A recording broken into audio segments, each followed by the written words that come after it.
एक ऐसे समय में जब जीवन शोर और उलझन में भरा है, ये उन विचारों का पुस्तक है जैसे एक सम्राट ने दूसरे के लिए नहीं बल्कि खुद के लिए लिखा। ये याद दिलाने के लिए कि कैसे जीना है, कैसे सहना है और कैसे अपने भीतर के सद्गुण को बनाए रखना है। मार्कस ऑरेलियस की मेडिटेशन में आपका स्वागत है। जीवन, धैर्य और आत्म अनुशासन पर आधारित अनमोल विचार ये केवल सुनने के लिए शब्द नहीं, जीने के लिए सिद्धांत है। तो आइए आरंभ करते हैं। मार्कस ऑरेलियस अपने पुस्तक मेडिटेशन के पहले चैप्टर में सभी उन लोगों का धन्यवाद करते हैं जिन्होंने उनकी जिंदगी और चरित्रों को आकार दिया। इस पहले अध्याय में वो लिखते हैं कि उन्होंने क्या क्या सीखा अपने परिवार, मित्रों, गुरुओं और अपने जीवन की अनुभव से। उनका कहना है कि एक अच्छा व्यक्ति के रूप में उनका जो विकास हुआ उसमें इन सभी का योगदान है। अपने दादा से मार्कस ने सीखा सादगी, ईमानदारी और अच्छी नैतिकता।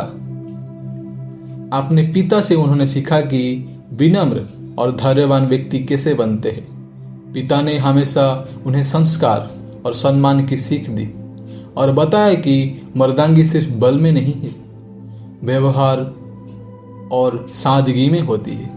माँ ने उन्हें सिखाया कि धार्मिकता और दयालु स्वभाव और विनम्र कैसे बनते हैं। उनकी माँ ने उन्हें बताया कि धन और ऐश्वर्य की चमकदार दुनिया से दूर रहना ज़्यादा बेहतर है और सादापन में जीवन का सुख है। अपनी गुरुजनों और मित्रों से मार्कस ने सीखा कि किस तरह अपने विचार और बोलचाल में संयम रखना चाहिए। बिना दिखावा किए, बिना गुस्सा किए विनम्र और स्थिर व्यक्ति कैसे बनते हैं। अपने कर्मों में सुधार लाने के लिए किसी प्रकार अपने गुरुओं और मित्रों का अनुकरण करना चाहिए। दूसरों की निंदा और बुराई से बचना और अपने चरित्रों को पवित्र रखना। मार्कस बताते हैं कि हर व्यक्ति जो आज हम है उसमें उन सभी का योगदान होता है जिनसे हमने सीखा है। हमारे आदर्श, हमारी सोच, हमारे चरित्र अकेली मेहनत परिणाम नहीं है, बल्कि गुरु, माता पिता, मित्रों और परिस्थितियों का प्रभाव में होता है। उनका कहना है कि धन्यवाद और कृतज्ञता हमेशा जीवन का मूलभूत हिस्सा रहना चाहिए। जो हमारे जीवन में अच्छाई लाते हैं उनका सम्मान और आभार व्यक्त करना चाहिए। मार्कस ने इस पहले अध्याय में एक व्यक्ति की बुनियाद बताई कि उनकी सफलता और विनम्रता उनके गुरुओं, माता पिता, दोस्तों के आदर्श की देन है। हर व्यक्ति अपने लाइफ में किसी से कुछ ना कुछ सीख लेना चाहिए। मेडिटेशन की सेकेंड चैप्टर एक प्रकार का दैनिक आत्मन समरण है, जिसमें वो अपने मन को सुधारने और समझाने की बात करते हैं। इस भाग में मार्कस अपने विचारों और आचारों को कैसे नियंत्रित करे, इस पर गहरा मंथन करते हैं। ये मनुष्य के जीवन, समय, मृत्यु और दैनिक जीवन की व्यथार्थ के बारे में भी गहरी बात करते हैं। मार्कस कहते हैं कि हर सुबह अपने आप को तैयार करो और स्वीकार करो कि दुनिया में तुम्हें ऐसे लोग मिलेंगे जो स्वार्थी, गुस्से वाले, दिखावटी, जलन से भरे और असामाजिक होंगे। लेकिन तुम्हें ये भी समझना चाहिए कि ऐसे लोग अपने अज्ञात के कारण ऐसे होते हैं। तुम्हें इन लोगों से गुस्सा नहीं करना चाहिए, क्योंकि तुम भी उन्हीं जैसे एक प्रकृति, एक ही बुद्धि और एक ही ईश्वर के टुकड़ा हो। हमें मिलजुल कर रहना है। जैसे हाथ, पैर, दांत एक साथ काम करते हैं, परस्पर विरोध करना प्रकृति के विरोध करना है। वो कहते हैं कि हमारा शरीर केवल मांस, खून, हड्डियाँ और नाड़ियों का जला है। सांस लेना केवल एक प्रक्रिया है और हमारी आत्मा वही है जो हमें विचार और आचरण को नियंत्रित करती है। तुम्हें अपनी आत्मा पर नज़र रखनी चाहिए कि वो ना किसी की गुलामी करे, ना ही बेकार की इच्छाओं की चिंतन में उलझे रहे। मार्कस कहते हैं कि जो भी हमें भगवान देता है वो प्रकृति के नियम के अनुकूल होता है। कोई भी वस्तु अलग नहीं है, सब कुछ एक दूसरे से जुड़ी है, सब कुछ प्रकृति के हित में है और उसके द्वारा स्थापित है। पूरा ब्रह्मांड एक योजना से चलती है और हमें अपना जीवन में इसी को समझकर रहना चाहिए। तुम्हें अपने दिन का आरंभ और अंतिम पल इस भावना के साथ बिताना चाहिए कि तुम समझ रहे हो कि सब कुछ प्रकृति और ईश्वर की योजना है। मार्कस बार बार स्मरण करते हैं कि तुम कितने समय से अपने जिम्मेदारियों से भाग रहे हो और कितनी बार भगवान ने तुम्हें मौका दिया और तुम उसे गवा दिया। तुम्हें याद रखना चाहिए कि तुम इस ब्रह्मांड का एक छोटा सा हिस्सा हो और जो तुम्हारे लिए तय है वो तुम्हारा है। हर पल तुम्हें अपने आप को सुधारना है और अपनी बुद्धि से सही फैसला लेना चाहिए। मार्कस कहते हैं कि तुम हमेशा सच्चे, दयालु, न्यायप्रिय और स्वतंत्र व्यक्ति बनने की कोशिश करो। ऐसे जियो जैसे हर काम तुम्हारा अंतिम काम हो। तुम्हें पाखंड, स्वार्थ और असंतोष से दूर रहना चाहिए। जीवन को सरल और न्याययुत करो, तभी तुम अपने आप को और अपने मन को शांत और सुखद रख सकोगे। जो अपने मन को नियंत्रित नहीं करते वो हमेशा व्याकुल रहते हैं। तुम्हें समझना चाहिए कि तुम्हारी आत्मा तुम्हारे विचारों से अलग नहीं है और तुम्हारा शुभ या अशुभ कर्म तुम्हारा विचारों से निकलती है। तुम्हें अपने अंदर दिखावे, गुस्से, वासना और लालच से बचना है। किसी भी काम को करने से पहले ये सोचो कि क्या ये सचमुच जरूरी है और क्या इससे तुम्हारा जीवन सुधरेगा। मार्कस कहते हैं कि अगर ईश्वर है तो डरने की कोई बात नहीं, क्योंकि ईश्वर तुम्हारे गलत रास्ते पे नहीं ले जाएगा। और अगर ईश्वर नहीं है तो भी तुम्हारे पास एक सच्चा और ईमानदार जीवन जीने का एक मौका है।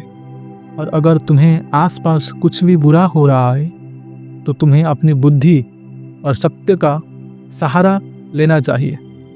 हर छोटी चीज़ जो तुम्हें परेशान करती है वो केवल तुम्हारी दृष्टि कोण की बात है।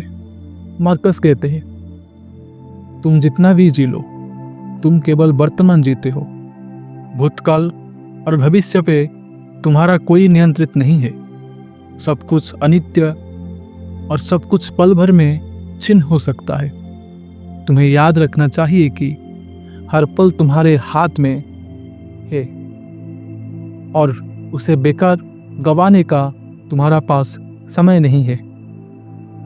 मार्कस कहते हैं कि तुम्हारे अंदर की आत्मा ही तुम्हारी असली स्वरूप है। तुम्हारे शुभ या अशुभ कर्म और तुम्हारी दृष्टि का नियंत्रण तुम्हारे हाथ में है। तुम जितने अपने मन को और बुद्धि को नियंत्रित करोगे उतना तुम्हारा जीवन शांत और सुखद होगा। तुम्हारा उद्देश्य होना चाहिए अपने आचारों को सुधारना और अपने अंतिम पल तक देवताओं और प्रकृति के प्रति आभार रखना। तीसरे चैप्टर में मार्कस कहते हैं कि हम अक्सर भूल जाते हैं कि समय कितनी सीमित है। हर दिन हम मौत के ओर बढ़ रहे हैं और जितने समय बचा है उसमें भी ये निश्चित नहीं कि हम उसे सही तरीके से उपयोग कर पाएंगे या नहीं। बुजुर्ग होने पर शायद हमारी समझ और बुद्धि भी उतनी ठीक ना रहे कि हम अपने जीवन का सही उपयोग कर सके। इसलिए जीवन का मूल उद्देश्य यही होना चाहिए कि हम हर दिन अपने जीवन को सुधारें, अपनी बुद्धि और विचारों को स्पष्ट और नियंत्रित रखें और अपने कर्तव्य को निभाएं। मार्कस प्रकृति के उदाहरण देकर कहते हैं कि प्रकृति के कई काम पहले देखने में अजीबोगरीब लगता है, जैसे अंजीर का फाटना और मुर्गी की बालों की गिरी हुई स्थिति। ये सब प्रकृति के नियम का हिस्सा है और अगर कोई व्यक्ति समझ और ध्यान से देखे तो इसमें भी सुंदरता दिखाई देती है। जीवन और प्रकृति की असली सुंदरता को वही समझ सकता है जो उसकी गहराइयों को समझता है। इसी तरह मनुष्य भी बुद्धि और ध्यान से प्रकृति और जीवन में सुख और शांति देख सकता है। मार्कस सोचते हैं कि दुनिया के महान लोगों भी अंतिम रूप से मृत्यु के समान असहाय होते हैं। सिकंदर, सीजर और अन्य वीर पुरुषों ने दुनिया जीती, लेकिन सभी का अंत एक समान था। मृत्यु किसको छोटी या बड़ी नहीं दिखती, सब कुछ अंततः समाप्त हो जाता है। इसलिए हमारे काम और सोच उस दिशा में होना चाहिए जो हमें वास्तविक और सही उद्देश्य तक ले जाए। मार्कस कहते हैं कि तुम्हारा मूल उद्देश्य अपने आप को सुधारना होना चाहिए। तुम्हारा ध्यान हमेशा अपने काम पर और विचार पर हो। तुम अपने जीवन को व्यर्थ मत गवाओ दूसरों की बारे में सोचकर कि वो क्या सोच रहे हैं, क्या कर रहे हैं। ये सब तुम्हारा विकास में बाधा है। तुम्हारा फोकस सिर्फ अपने कर्तव्य और अपने आत्म विकास पर होना चाहिए। हर विचार और कर्म में एक निश्चित और उचित उद्देश्य होना चाहिए। मार्कस कहते हैं कि तुम्हारे अपने ऊपर पूरा नियंत्रण होना चाहिए। तुम्हारे अंदर एक दैविक शक्ति है जो तुम्हें सही और गलत का बोध देती है। उस शक्ति का अपमान मत करो। तुम्हें इस बात का चिंता नहीं करना चाहिए कि दूसरे क्या करेंगे और क्या कहेंगे। तुम्हें अपने आचरण और विचार में सत्य और न्याय को अपनाओ, बिना किसी पाखंड और स्वार्थ के। एक ऐसा व्यक्ति जो अपने जीवन को सुधारने में लगा हो, जो देवता और प्रकृति के नियमों को समझकर जी रहा है, उसके लिए मौत भी एक प्रतीक्षा और शांति का पल होता है। ऐसा व्यक्ति भावनाओं से मुक्त होता है, उसका विचार निर्मल और साफ होता है, उसका अंत भी बिना खेद के, बिना भय के होता है। मार्कस कहते हैं कि तुम्हें अपने मन और आत्मा को इस दिशा में तैयार करना चाहिए कि जब भी मौत आए तुम उसका स्वागत कर सको। 4th चैप्टर में मार्कस के अनुसार एक ऐसा व्यक्ति जो अपने मन और आत्मा पर पूरी नियंत्रण रखता है, वो दुनिया की घटनाओं से बहुत अधिक प्रभावित नहीं होता। वो अपने आप को आसानी से हर परिस्थिति के अनुकूल बना लेता है। ऐसा व्यक्ति छोटी छोटी बातों, लोगों के व्यवहार और अक्सर से बहुत जल्दी प्रभावित नहीं होता। वो समझता है कि जीवन एक प्रवाह है जो हमेशा बदलते रहना प्रकृति के नियम है। मार्कस कहते हैं कि इंसान अपने जीवन में अक्सर ऐसे स्थानों पर शांति ढूंढने जाता है कि जैसे पहाड़, समुंदर के किनारे, लेकिन असली शांति का स्रोत उसके अंदर ही है। जब इंसान अपने आप को समझकर काम करता है, अपनी आत्मा और अपने कर्तव्यों को समझकर जीता है, तभी वो वास्तव में शांत हो सकता है। बाहरी स्थानों में भटकने से मन को शांति नहीं मिलती। मार्कस समझते हैं कि हम प्रकृति का एक हिस्सा है और सभी लोग एक दूसरे के सहज भागीदार हैं। आपस में नफरत, ईर्ष्या और झूठ से दूर रहकर व्यक्ति अपने धर्म को पूरा कर सकता है। मार्कस बार बार हमें याद दिलाते हैं कि दुनिया के सबसे बड़े वीर, सामर्थ, ज्ञानी और कभी भी अंतिम रूप से मृत्यु के सामने असहाय होते हैं। सिकंदर, सीजर और अन्य महान लोग भी अंत में सिर्फ राख रहे। इसलिए हमारे कर्म और जीवन का उद्देश्य ये होना चाहिए कि जीवन को सजग, न्याय और सत्य के साथ बिताए। जीवन में किसी भी व्यक्ति को उसकी बाहरी परिस्थिति, पैसा, प्रतिष्ठा या दूसरों की राय हमेशा स्वयं को बिगाड़ने देने का बहाना नहीं बनाना चाहिए। अपने बुद्धि और विवेक को नियंत्रण में रखना ही व्यक्ति का मुक्ति और शांति का पथ है। मार्कस कहते हैं कि कोई भी व्यक्ति दूसरों के विचारों और कार्यों से अपना समय बर्बाद ना करे। अपने मन और आत्मा को शुद्ध और शांत बनाना चाहिए। हर काम को इसी दृष्टि से देखो कि क्या ये इंसानी अस्तित्व का उचित लक्ष्य है या नहीं। मार्कस प्रकृति के बदलाव को समझते हुए कहते हैं कि हर पदार्थ एक दूसरे में बदलता है। धरती से पानी, पानी से हवा, हवा से आग, सब एक अनंत चक्र में फंसे हुए हैं। इस तरह हर व्यक्ति, वस्तु और घटना भी बदलाव और विनाश का नियम का अंतर्गत है। इसलिए हमें यह समझना चाहिए कि कुछ भी स्थिर नहीं है। अपने काम और सोच में हमेशा ध्यान में रखना चाहिए।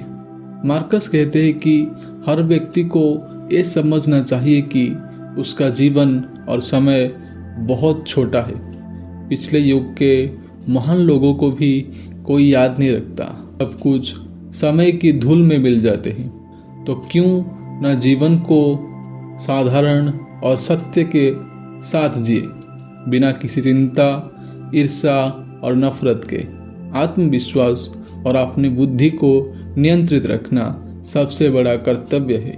मार्कस कहते हैं कि इंसान को यह याद रखना चाहिए कि कोई भी बाहरी चीज उसे तब तक हानि नहीं पहुंचा पाए जब तक वो उसे स्वयं अपने पास ना ले।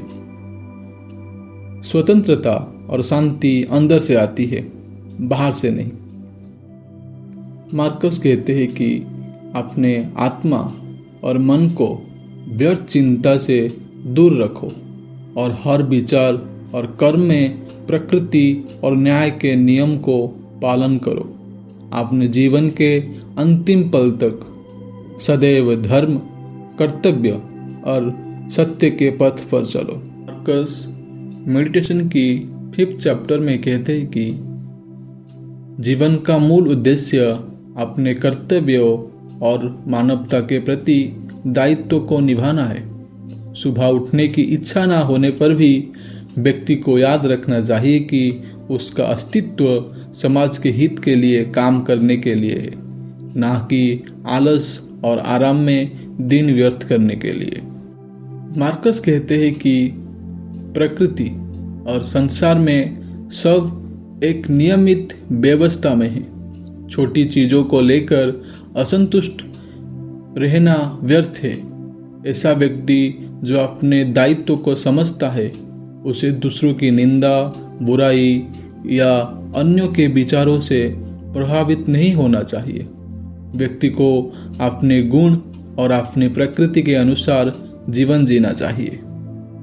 मार्कस की कहना है कि जीवन में व्यक्ति को ऐसा काम करते रहना चाहिए जो समाज के लिए उपयोगी हो, बिना इसकी चिंता किए कि कोई देखे या तारीफ करे। जैसे मधुमक्खी बिना घोषणा के अपने काम करती है, वैसे ही एक उत्तम व्यक्ति बिना दिखावे के अपने कर्तव्य करती है। जिस प्रकृति ने हमें जन्म दिया है, वही हमेशा योगदान की अपेक्षा करती है। प्रकृति के नियम के अनुकूल रखकर हमें प्रकृति के साथ सहज और संतुलित जीवन जी सकते हैं। मार्कस याद दिलाते हैं कि विचारों और क्रियाओं का मूल उद्देश्य ये है कि समाज के हित के अनुकूल होना चाहिए। हर क्रिया और विचारों को ये प्रश्न करना चाहिए कि क्या ये अस्तित्व का न्याय और धर्म के अनुकूल है। जो व्यक्ति दूसरों की विचारों और बुराई में उलझ जाता है वो अपने समय व्यर्थ करता है। उनका कहना है कि प्रकृति हमेशा परिवर्तन में है, जो आज है कल नहीं रहेगा। इसलिए हमारे दुख सुख समस्याएं भी स्थायी नहीं है। जीवन का सच यही है कि हम सभी को मृत्यु और नाश की ओर जाना है। इसलिए व्यक्ति को छोटी बातों पर व्यस्त होने की अवस्था नहीं आनी चाहिए। अपने विचारों और क्रियाओं को शुद्ध और नियमित बनाए रखना चाहिए। दूसरों की बुराई और उनके द्वारा किया गया अपराधों को व्यक्ति को सहज भाव से देखना चाहिए, क्योंकि हर व्यक्ति अपने प्रकृति और सामर्थ्य के अनुसार व्यवहार करता है। दूसरों के व्यवहार पर क्रोध या दुख नहीं करना चाहिए, बल्कि सुधार देने का प्रयास करना चाहिए। मार्कस ये भी कहते हैं कि जीवन एक खेल है और हम सब एक समुदाय का हिस्सा है। किसी भी काम का मूल उद्देश्य समाज और अस्तित्व का सम्मान में है। प्रकृति ने सब कुछ समुदाय के लिए बनाया है और हर व्यक्ति का कर्तव्य है कि वो उसमें अपना योगदान दे। आत्मा को शुद्ध और नियंत्रित रखना सबसे बड़ा कर्तव्य है। बाहरी परिस्थिति, दुख या समस्या में हम नहीं बिगड़ सकते जब तक हम अपने आत्मविश्वास और धैर्य को बनाए रखें। हर क्रिया में धर्म और न्याय का अनुसरण करें। व्यक्ति को दूसरों की छोटी छोटी बातों में उलझाकर अपने मन दूषित नहीं करना चाहिए। अंत में मार्कस ये कहते हैं कि जीवन में असली शांति तब आती है जब व्यक्ति अपने नियमित कर्तव्य और प्रकृति के नियम का अनुसर कर चलता है, जो जीवन को सुखद और सरल बनाता है। हर स्थिति में अपने आत्मसम्मान बनाए रखना चाहिए। इसी में जीवन का सच्चा सुख और मूल है। मेडिटेशन की 6th चैप्टर में मार्कस बार बार एक बात पर जोर देते हैं कि इस ब्रह्मांड की प्रकृति तर्क और व्यवस्था पर आधारित है। सभी घटनाएं, चाहे सुखद हो या दुखद, किसी बड़ी प्राकृतिक योजना का हिस्सा होती है। अंततः मनुष्य को अपने भीतर की आत्मनियंत्रण और कर्तव्य की भावना से ही संतुष्टि प्राप्त करना चाहिए, न कि बाहर की घटनाओं से। उन्होंने बताया है कि किसी भी परिस्थितियों में व्यक्ति को अपने कर्तव्य से विमुख नहीं होना चाहिए। चाहे लोग आपकी आलोचना करें, चाहे मौसम प्रतिकूल हो, चाहे मृत्यु निकट हो, इंसान का उद्देश्य बस यही होना चाहिए कि वो मानवता के लिए अच्छा कार्य करे। मार्कस के अनुसार संपूर्ण ब्रह्मांड का संचालन एक प्राकृतिक नियम या लोगोस के अनुसार होता है। प्रत्येक वस्तु, हर घटना का एक निश्चित स्थान और उद्देश्य होता है। जिस प्रकार चींटियाँ, मक्खियाँ और मधुमक्खियाँ अपने काम कर रहे होते हैं, उसी प्रकार मनुष्य को भी अपना कार्य करना चाहिए।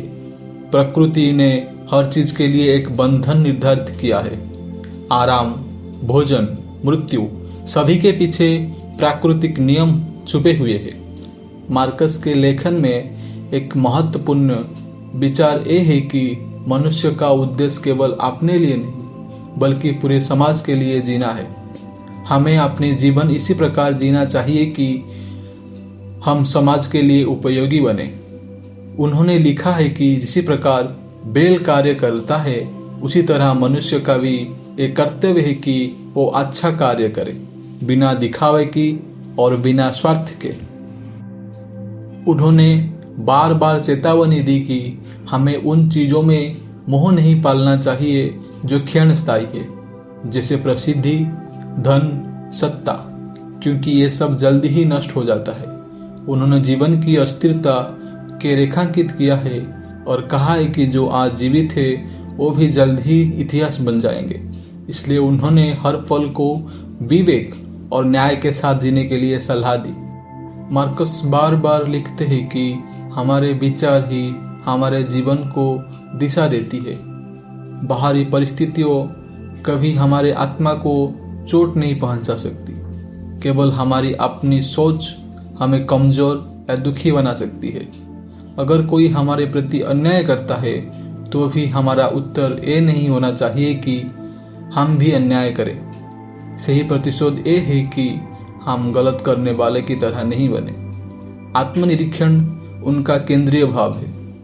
जब भी कोई नकारात्मक विचार या भावना आए, व्यक्ति को अपने भीतर लौटना चाहिए और अपने कर्तव्यों को और वापस जाना चाहिए।